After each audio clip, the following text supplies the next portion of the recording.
ఎప్పుడు వచ్చారండి మోహన్ గారు మీరు? 90 అండి, 1991. 91. ఓకే. అండ్ అంటే you want to do masters, ఇక్కడ మాస్టర్స్ చేయాలని? నో, అంటే నాకన్నా ముందే నా వైఫ్ వాజ్ హియర్ అండి. తను ఇక్కడికి వచ్చి LLM చేసింది. తను జస్ట్ ఐ ఫాలోడ్ హర్. ఇక్కడికి వచ్చి then again I went to Boston University for masters in computer science. అచ్చా. సో అలా నా జీవితం మొదలైంది. ఓకే.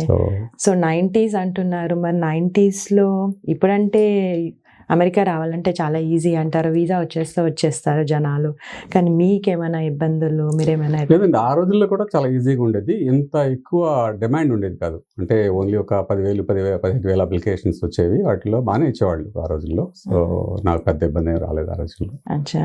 ఇంకేమైనా కష్టాలు అమెరికాలో అప్పటికి ఇప్పటికి మీకేమన్నా? డెఫినెట్గా ఇస్తే లాంగ్ జర్నీ అండి. ఇప్పుడు అందరూ ఏంటంటే అమెరికా రాగానే ఇది ఒక అద్భుతమైన ప్రపంచం, ఏదో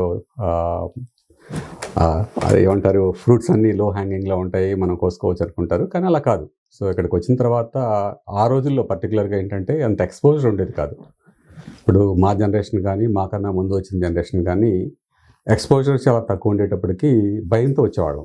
ఒకటి, మనం చదువుకున్న వాతావరణం కూడా తెలంగాణలో ఒక మారుమూల ప్రాంతం భద్రాచలం, ఒక తెలుగు బడిలో చదువుకోవటం, ఆ తర్వాత ఇంజనీరింగ్లో ఇంగ్లీష్ అంతంత మాత్రంగానే ఉంటాం. ఇక్కడికి వచ్చిన తర్వాత లాట్ ఆఫ్ కన్ఫ్యూజన్. ఒకటి, యాక్సెంట్ అర్థం కాదు, ఇంగ్లీష్ అర్థం కాదు, తర్వాత మనకి తెలియని ప్రపంచం. ఆ రోజుల్లో లైట్గా కొద్దిగా డిస్క్రిమినేషన్ కాదు కానీ కొద్దిగా వింతగా చూసేవాళ్ళు. సో వీటితో ఒక అదొక మిక్స్డ్ ఫీలింగ్స్. ఒకటి ఆదుర్ద, రెండోది ఆందోళన, రెండోది ఏం చేయగలం ఈ దేశంలో అనేటువంటి రకరకాల ఉండేవి. దాంతో జాగ్రత్తగా ఉండేవాళ్ళం. సో మనకి అన్ని పరిసరాలు, వాతావరణం అన్నీ తెలుసుకునేలాగా మనం కష్టపడి ప్రయత్నం చేయటం, నేర్చుకోవటం, దాన్ని అనుగుణంగా నడుచుకోవటం. దాంతో ఒక విధంగా చెప్పాలంటే ఒక చక్కటి క్రమశిక్షణతో అలవాటైన జీవితం ఫోర్స్ఫుల్గా వచ్చింది. అందరు అనుకుంటారు అక్కడ ఇండియాలో, అయ్యో అమెరికాలో ఉన్నారు అన్నీ ఈజీగా దొరికిపోతాయి అనుకుంటారు. సో అదైతే కాదు ఖచ్చితంగా.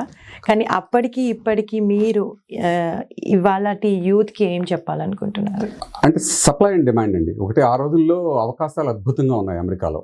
సో మేము వచ్చినప్పుడు కానీ మన ముందు జనరేషన్ కానీ, ఒకటి computer booming. So IT industry booming టైంలో రైట్ టైంలో రావటం అనేది ఒకటి.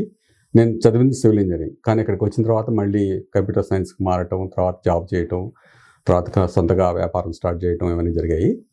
కానీ ఇప్పుడు ఏంటంటే అవకాశాలు బాగా తగ్గాయి. ఒక విధంగా అవకాశాలు పెరిగినట్టుగానే మల్టిపుల్ ఫోల్డ్స్లో మనుషులు రావటం, తర్వాత గ్లోబలైజేషన్ వలన ఇక్కడ నుంచి జాబులు బయటకు వెళ్ళటం, దాంతో అవకాశాలు చాలా తక్కువగా ఉన్నాయి. ఇదివరకు అంత అద్భుతంగా ఏమి లేవు. కాబట్టి ఇప్పుడు వచ్చే వాళ్ళు మాత్రం చాలా జాగ్రత్తగా ఉండాలి.